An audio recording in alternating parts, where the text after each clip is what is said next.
Hey, folks, happy Friday, and welcome to another episode of Plan A Conversation. So, listen, you all have been so excited, or were so excited, about last week's conversation with Cam Snaith, the co founder of Bleecker.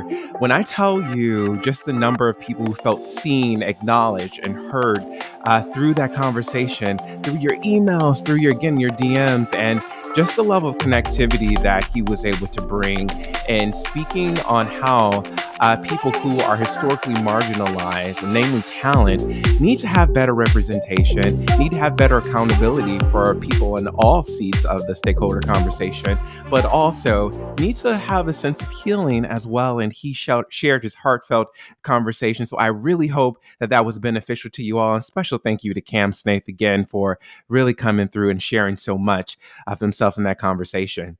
And for today, listen, the beautiful woman that you are seeing on your screen, and for our folks who are audio listeners who are going to be able to hear her voice momentarily, I love living in New York City. I love the power of synchronicity. And I also love the fact that I am introduced to so many incredible people from all walks of life. And so, a quick of a backstory.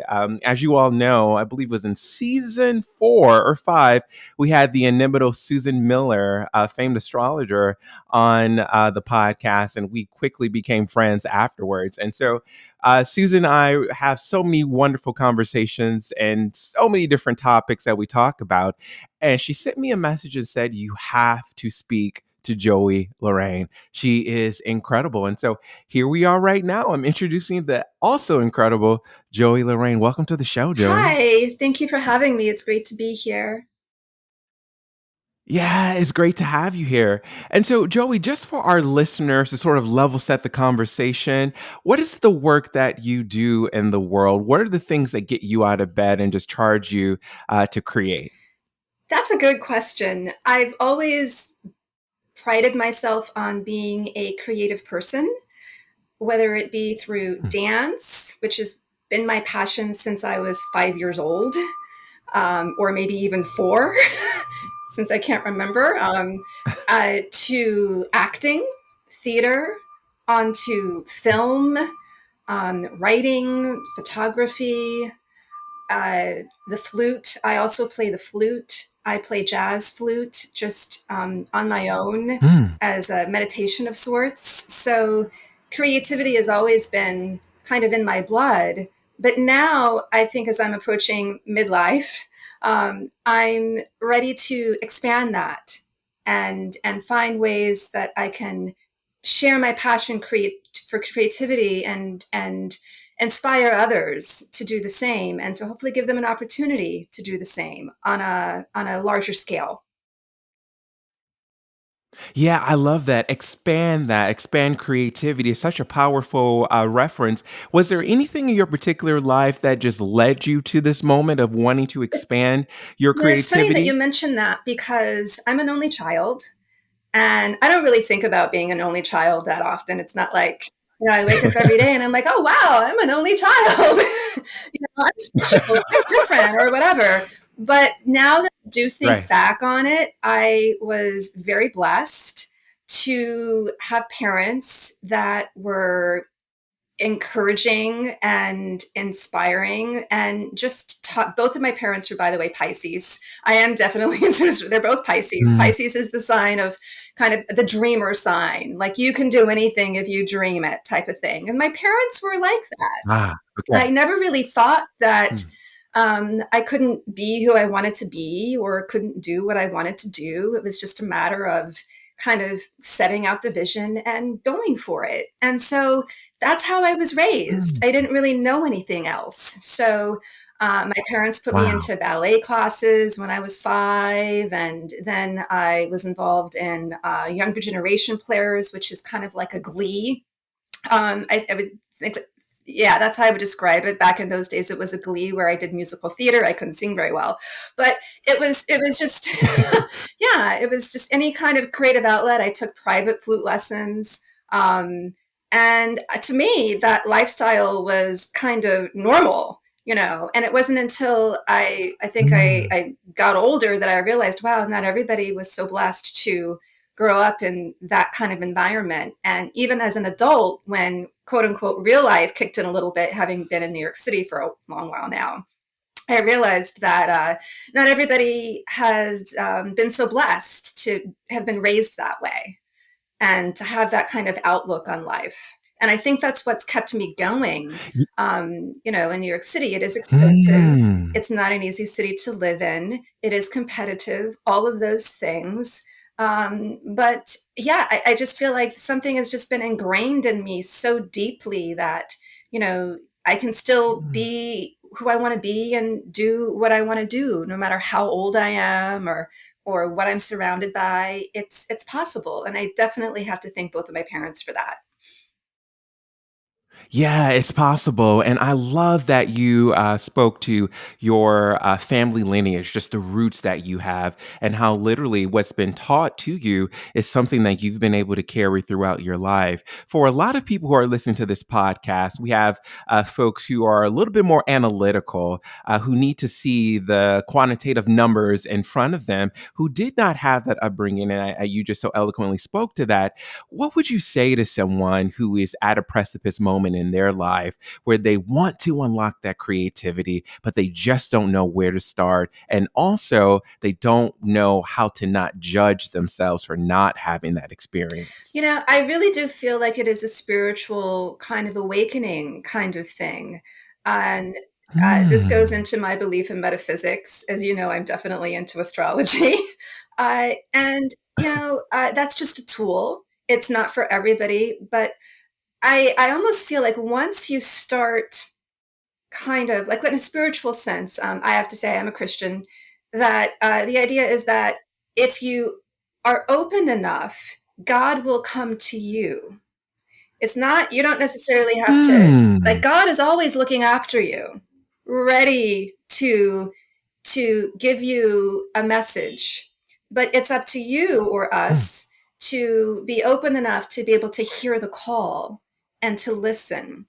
And so in that sense, I really do feel that it is about mindfulness and in the sense of being very conscious and aware of what's going on within yourself so that you can Hmm. have some space within yourself so that you can start receiving things, whether it be through a Wow. person or a circumstance, right, or a decision. And I know that may sound very abstract, but I do think it's very real. Sometimes we get caught up so Yeah. much in the day to day grind of life that we lose touch with our inner self, which is really where our Hmm. deep creative seed lies.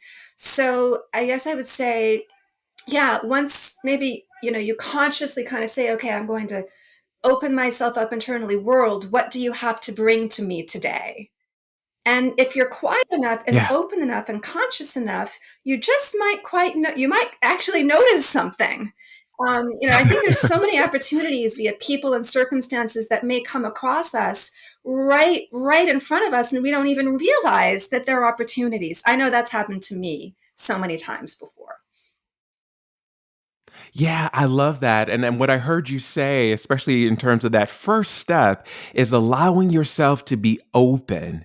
To be open. And just by even allowing yourself to be open, the possibilities of what is yet to come can be fulfilled. And I also love, Joey, that reference of things are in front of you, but not being able to see that. Last night, I was looking for parking for close to 3 hours yesterday. And as I'm driving and like, where in the world am I going to find a parking spot? And I wrapped around a block, and there was a spot that looked like a spot, but it wasn't a spot. Wrapped around the block again, and this is towards the latter half of the night. And then I finally stopped the third time. I'm like, oh my gosh, this is a parking spot, and it's been there all along. And I've been driving around the corner. On the third time, I finally saw it. That's perfect. Finally saw it, That's classic.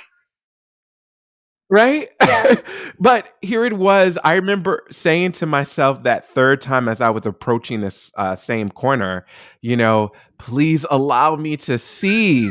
myself moving into this parking space.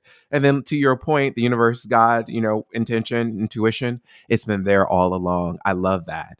And so for you, as you're entering to this next phase of your life, where do you feel called to be? Where's your work and your emphasis taking you? It's funny. My new project, Black Lives Rising, has a racial theme to it, which I'm still kind of honestly getting comfortable with, truthfully. And Mm. uh, during the pandemic, it was time for me to. I love philosophy. I love ideas. Mm. I always have like right now I probably have 25 to 30 books checked out of the library. The library, the Yeah. public library is like my favorite place. I'm addicted to the library. Uh Mhm. and so during the pandemic, it was just a candy land for me to go on to social media and YouTube and discover, you know, um, things about religion and politics and neurobiology and all of these Mm. things that I find so interesting that I never really got a chance to dig into. I mean, when I went to college, I studied film and television, and that was a pretty narrow path of studying that particular field. I didn't really have a typical liberal Mhm. arts education, in terms of Mm. history, sociology, literature, that type of thing. And so, yeah, I was just watching anything and everything. And what I ended up gravitating to was, a lot of different public intellectuals who had strong opinions about what's happening today in terms of race relations and, politics and so on and so forth. And I got kind of into Mhm. it. And I said to myself, you know what? I think I actually maybe am political in my own way, or I do have opinions about Mm. what it means to be a woman of color. And I've always had, I think, opinions about what it meant to be a woman of color, but I think now I'm ready to kind of, own that in a bigger way and Mm. find a way to share that in a positive light. And I don't know, I'm just kind of realizing that, yeah, I it is being biracial and being a woman of color has it's special to me. And Mm. what other way could be a better way to express that than through my artistic aspirations, if that makes sense.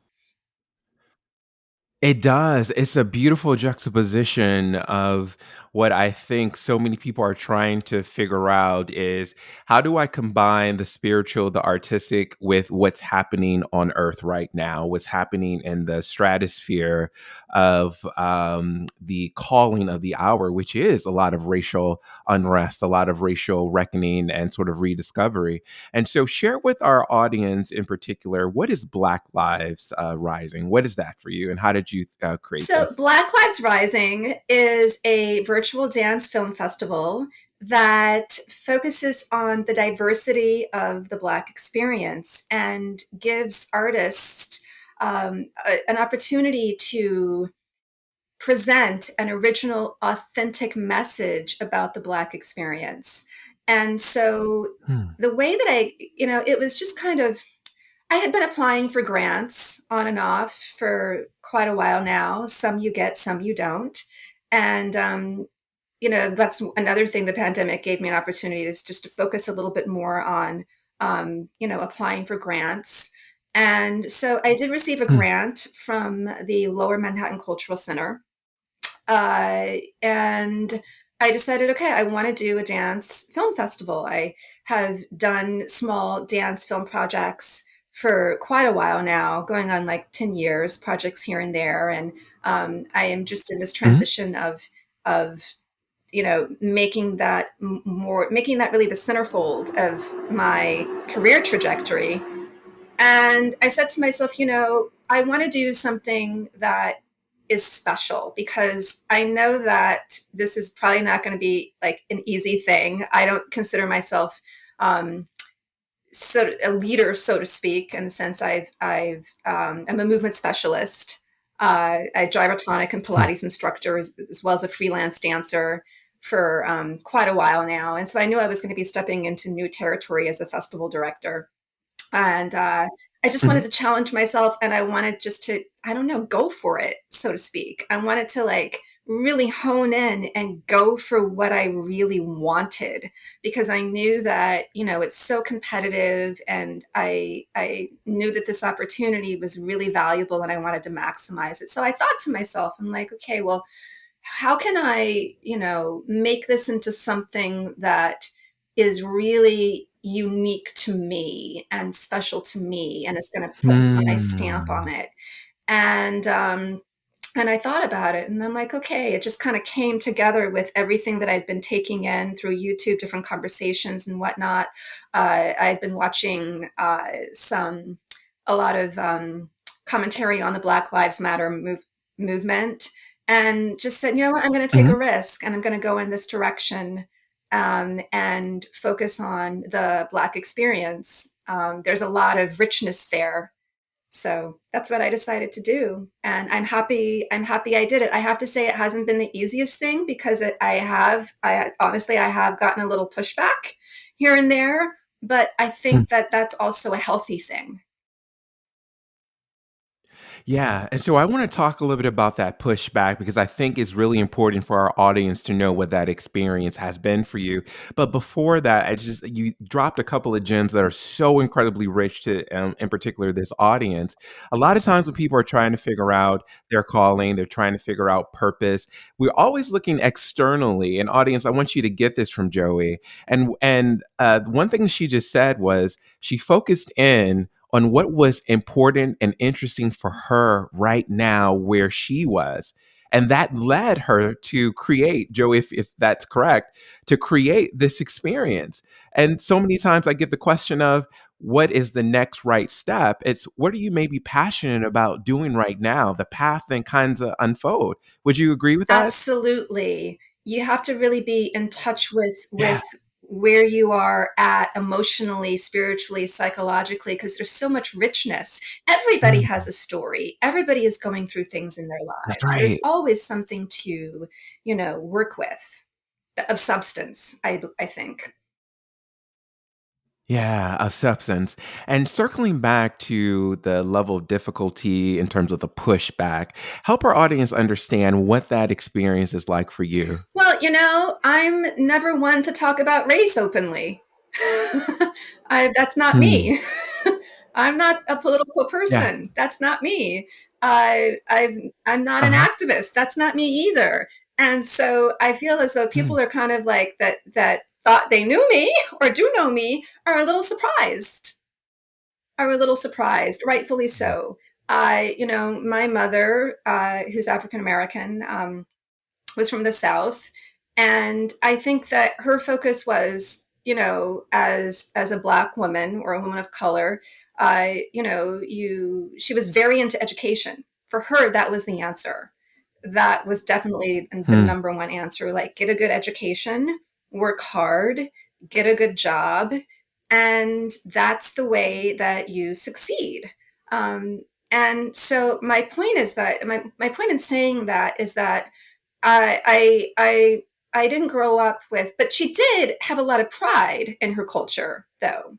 At the same time, Uh-huh. she, took it upon herself to show me where she grew up in Jonesboro, Louisiana, so that I could really see what the culture was like, to see my grandmother's grave. She was full of stories, full of stories. She was an amazing Hmm. storyteller about what life was like for her growing up in the Deep South.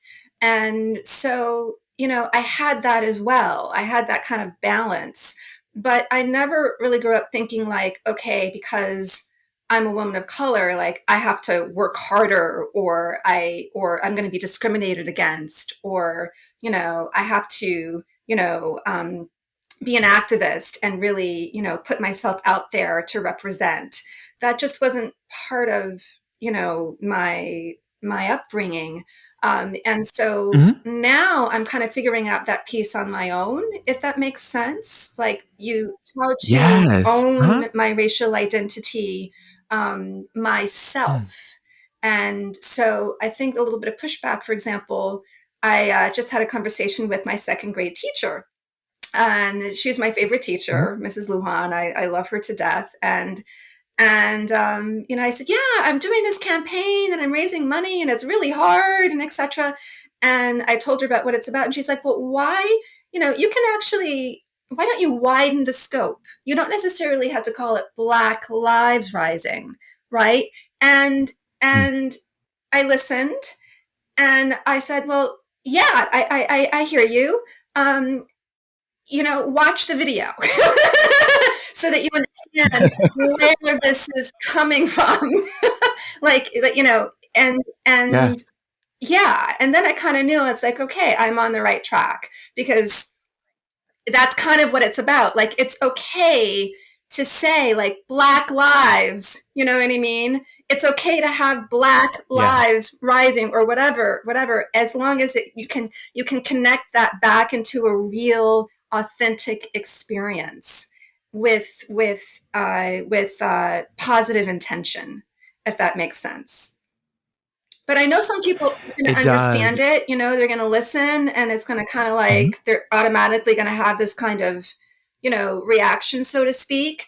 And so that's why I urge Mhm. people, to watch the promotional video, uh, so that you can really hear my story. And that's kind of the beginning. And I'm hoping that I can extend that through the vision of the festival itself. Yeah, and so in terms of the festival in general, what is your hopes and wishes and dreams for it? When are you expecting this to launch, and where can we learn more about Sure, that? sure. So it is a journey. It's going to be a virtual dance film festival. I am in current discussion with my graphic designer, who likely will be my tech director as well. And we most likely will have it Mhm. on a emerging platform. It's very popular in the gaming industry and popular among, the youth between like 12 and 16. It's called Discord. Not sure if you're familiar with it, but it Uh-huh. is a cutting edge virtual platform. And that will make this festival distinct in the sense that the films will be streamed live. So it will be a real Hmm. live virtual experience. I am hoping that or we're planning, to have the artist live, available after the films to comment on their films, so that they can talk about the filmmaking process and answer some questions. I'd like to really involve the dance community, the dance filmmaking community in this event. And it would be great to have some speakers and panelists really talk about the art form, because it really is an art form of creating dance on camera.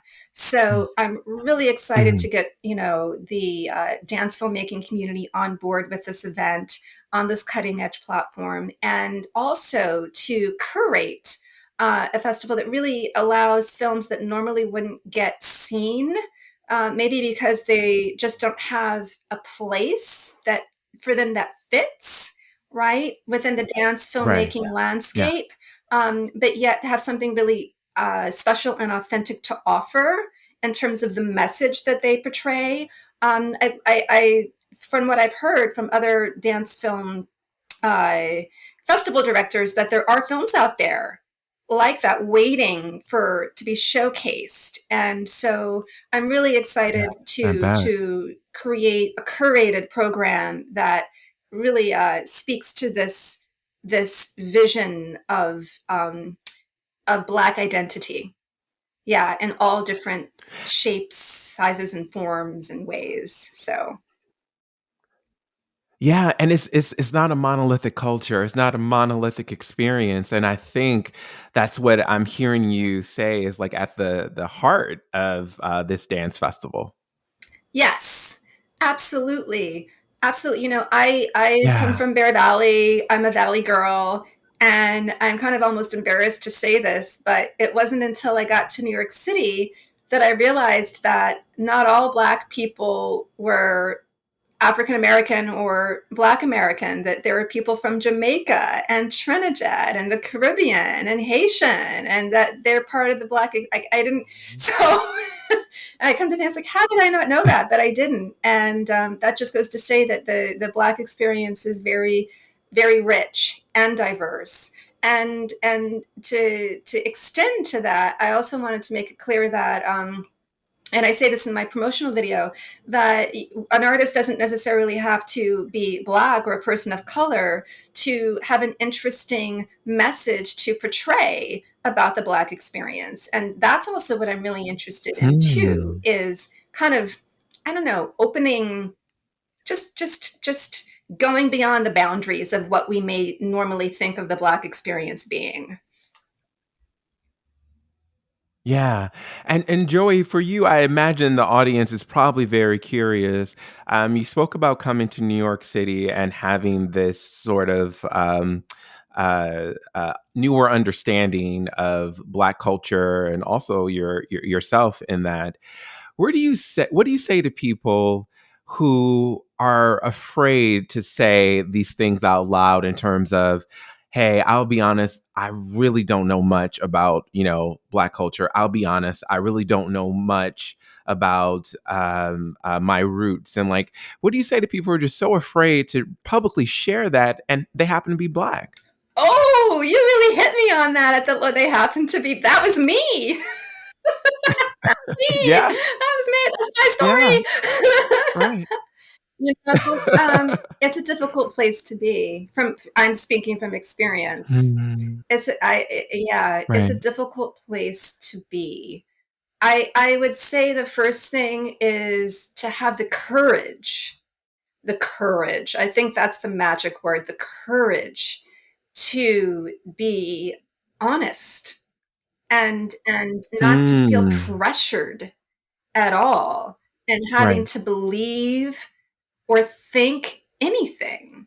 And I love, and that's what I Yeah. love about art, is that art really cannot be, uh, argued against, or it's, in the sense of, if you create something that comes from your experience, whether it be an idea or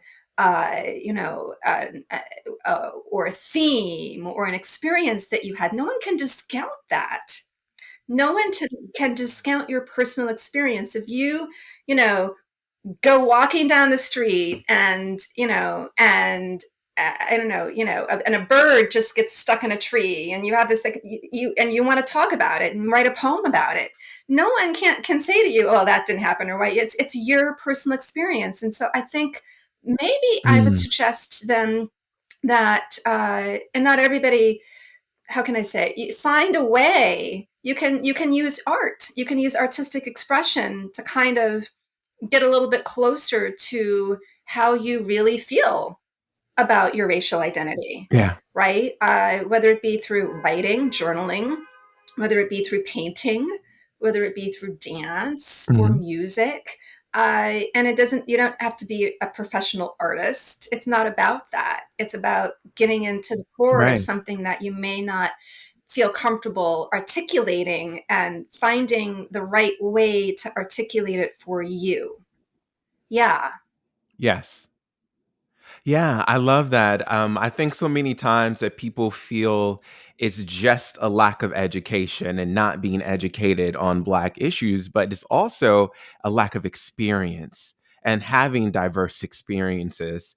And honestly, I hear so many people, Joey, who say they migrate or they are transplants, as we call, like me, I'm a Midwest transplant to New York City, that we come for a certain experience. I just really wonder what, the United States, even in particular, could be like if there was this kind of experience that we all seem to have as transplants, or that's here in New York, if other people could give themselves permission to have that same kind of experience. It leads to different paths, but there's an opening here that you just cannot deny that New York offers. absolutely. I think that's why I've been here for so long, and I take it for granted. I take it for granted. It's like Me I too. don't really realize that I'm in it, but I think that's a big part of it. It's a beautiful thing. And I notice the difference when I go to other places.